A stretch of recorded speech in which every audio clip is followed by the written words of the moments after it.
This is Charlene O'Banion, Hey, Charlene. a prison officer being accused of sleeping with an inmate. You felt me, I was like soaking through my clothes. After hearing rumors from other officers that had seen her and Jason Parker together, an investigation was opened up. Charlene thinks she flew under the radar and got away, but what she doesn't know is that the detectives have all the evidence they need. Oh, she's and done. They're about to expose and embarrass her in the most brutal way possible. She's done. You got a live ass head game. Oh my God. Right from the start, Charlene plays innocent and pretends she doesn't know anything about the allegations. She's definitely We're done. notified of a possible improper relationship between you and Jacob Parker. So we're here for that, and I just kind of want to talk to you about it and get your side of that story. I don't know anything about it. I mean, Can't lie. Have you talked to I ain't them gonna on lie. If you're supposed to be a cop and you're lying, I'm not gonna lie to you, bro. You're done for. You're done for. Go ahead on, work at McDonald's, and you probably gonna get arrested and probably put in the jail. But I don't know you're gonna get time for that. But me personally, I'm not a cop, so I wouldn't know. any jail phone calls or anything like that? no. None at all. Charlene is sure that this will work, but the detectives have much more evidence than they're letting on. And where would you think that this allegation would come from if there's nothing to it? Well, I had a feeling this was coming. So there was an inmate named Coker, Justin Coker. Okay. He got out of here for I don't know what period of time, and he tried to contact me on Facebook. He sent me a message, and I blocked him on Facebook. And How did you get your Facebook though? I guess one time Parker was going back to Pequot to use the bathroom, and he was talking like at the window with me. Mm-hmm. And I guess Coker like didn't like that, which I had no contact with him or anything. And Parker had told me that he had gone up to him and was like, "Don't talk to her," or something crazy like that. So I'm just So this all basically not trying to be rude. basically from an inmate rumor. I guess that's what you call it. So a rumor from the pen or something. I don't know. I'm just. Yeah. Why would you expect this conversation to come up from that? Like now, if that happened a few months ago. Charlene claims that the only time she's had contact with Jason was a single time outside the jail bathroom, and it was a jealous inmate that started the rumor. But the detective is about to share some evidence that instantly proves that Charlene is hiding something. I don't know exactly how it started, like who it started from, but I was told that it was brought to somebody's attention, and then we looked at jail calls, and there was jail calls between you and Parker, and all that stuff's recorded. So I don't think you're being completely truthful. Well, Can't lie know now. that you're not. You And cannot I'm not lie. You're a when I say cop. that. Yeah, no. I'm just kind of trying to lay it out on the table for you. So can you kind of tell me what's going on? I guess a few years ago we talked, and then I ended up here, and then he ended up here. I didn't know he was here. It wasn't anything like that. And Apparently, She Charlene lying. and Jason She's knew definitely each other lying. before prison and messed around before they both ended up here. This led to them joking around with each other here, but nothing else. Or at least, that's what she claims. In That don't reality, sound the cops have recorded phone calls real. from inside the prison that tell a completely different story. So what about some of these phone conversations? no, not here or the phone. I thought. No, you were I just talking mean about phone. conversations y'all are having on the phone. No. Since he's been in here. Like sexual. Well, I'm not saying having phone sex, talking about sexual acts. From what I'm listening to on the calls, I take it as that you've given him oral sex at some point, is what I gather from these calls. Hold on. No, that was like in the world, but we never dated. We just. Okay. What kind of conversations Who said have you anything had about with dating? him since you started working here and he's been in the jail? I don't know, just talking about what would happen after he got out. And then the jail call recordings, have you been talking to him like while you're at home? Like he calls you from the jail while you're at home? Or? Be honest. Be honest. Okay. Just 15 minutes into this interrogation, Charlene's original story is seeming less and less like the truth. She's been caught in multiple lies, admitted to having sexual relations with Jason in the past, and calling him regularly from her own home.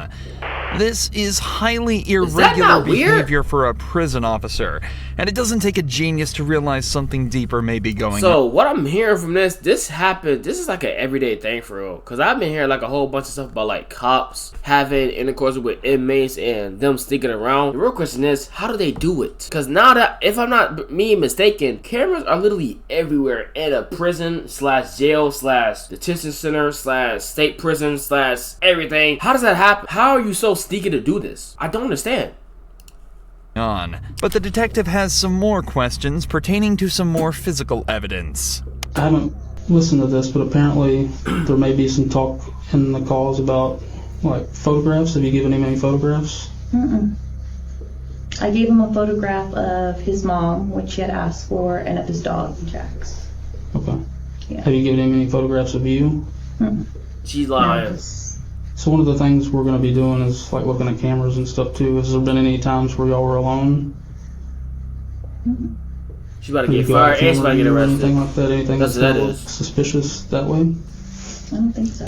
It's important to remember that Charlene has worked at this prison for a while is this now, in Dayton? and as such will know all the ins and outs of everything such as security camera blind spots and patrol officer schedules. You'd think that with all this knowledge, it'd be easy to hide a relationship with an inmate, but it seems that she forgot about a few vital pieces of information. Not least the facts that all phone calls placed from the prison are recorded. But thanks to the detectives, she's about to be reminded of this fact in a devastating She's about to way. get fired. Hey, baby. Got that. Baby, guess what? What, babe? I just won the blackjack game. Yay. I just won $30. I got a lot of stuff to clean and get rid of before you come home. I'm just kidding. Yeah. I'm just fucking with you. I was trying to make you think I have all these secret things. Yeah, I bet you do. What? What? What? What do you mean? I don't know. You probably got this weird sex swing hanging from the ceiling. Kenneth probably thinks it's a swing set. Oh, if I had that sex swing, you better believe I'd leave that sucker up for you. Would you really? Hell yeah. You'd let me put you in it? Yeah. With a gag bar and everything? Yeah, babe. Listening to your own Babe is crazy. voice can be bad enough for some people, but listening to your own sexual phone calls in silence with two detectives in the room as you realize you've just been caught red-handed. I will be uncomfortable hearing that. I'm not even gonna front. I'm gonna be honest. Has got to be worse than any prison sentence she knows there she messed up. is. Look at her face. However, with the language they've used so far, there's no evidence that the pair have actually engaged in any sexual acts. Okay. But that changes quickly as Jason begins to directly incriminate Charlene on the call. I just want you to look at me sometimes and be like, damn, my woman's fine. Fine as wine. Mm-hmm. And you got a live ass fucking head game. Oh my god. It wasn't my best moments. I was just trying to get it done. Meh, meh. Are you in bed? Don't even get me thinking about that because it makes me so horny. Like just going back and thinking about, Oh my gosh. I get you horny? oh yeah, you felt me. I was like soaking through my clothes. Get very horny very easy. Your I always cop wanna have clothes? that. Good. Like that's not even. Not good. I mean, it's not like I just like look at someone. I'm like, oh my god, I'm so fucking horny. No, like of course, like I only get horny for you. You can't see how that sounds from like. Yeah, not she's one- done for. Yeah, you're done. Yeah, your job is over. Yeah, it's done. More, like a more recent thing than 3 years ago. No. The Why is he audacity smiling? she has to say no after hearing that phone call is truly remarkable. But to her credit, she's not going down easily. So is it The an detectives AI? try asking her if she thinks Jason would cover for her, and she still doesn't break, sticking to her story that everything that happened outside of prison. Technically, this story could still be true with this phone call, but it definitely is odd for the couple to be recounting events from over 3 years ago in such detail, especially when earlier she struggled to remember any details about their relationship. You talk about how profound this was, like this giving him this blowjob was, but you like don't remember anything about it. It's like telling me something, but you're having trouble coming up with details about it. You know what I mean? Like if it's that profound. I mean, I gave him a blowjob. How do you describe blowjob? I mean, is that well, what you I want to know do? like about the blowjob. I'm just so if this is a He just said factual thing that happened 3 years ago, I feel like you would kind of remember some stuff about it. Like I feel and like, then, That's like you facts. said, in the car, we, you know. like when I asked you who was there, him of course, like when y'all met or whatever, and then when I asked like who else, you said it was like a bunch of friends. Yeah. But like you can remember one I mean, I chick's was with name my after friend you Chris. think about it for 30 seconds. So Yeah, I mean, that's I was- not making sense to me. You seem to have blanks in your memory when we get to certain details. Oh. But you remember being groped in the blowjob from 3 years ago. I find that hard to believe. Okay? This is your one chance to be honest with us. Yes. Once we get up and walk out and we're done, we're done. Have y'all had any inappropriate contact, whether it's groping, blowjobs, vaginal, Be anal honest. sex, anything, hand jobs? Be honest. I'm being vulgar to get a point across. Yeah, no, it's not. None of that. Just as the detectives say, things really aren't adding up. Yet she's still sticking to her story. Lying. Or at least she was. She's lying. Before a switch flipped and she said this. And what is it? I might have given him a blowjob in the back part of the.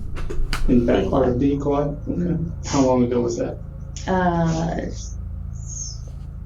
don't know, a few months ago. The secret's out, and Charlene has It's confessed. done. But this matter is more complex than it may seem.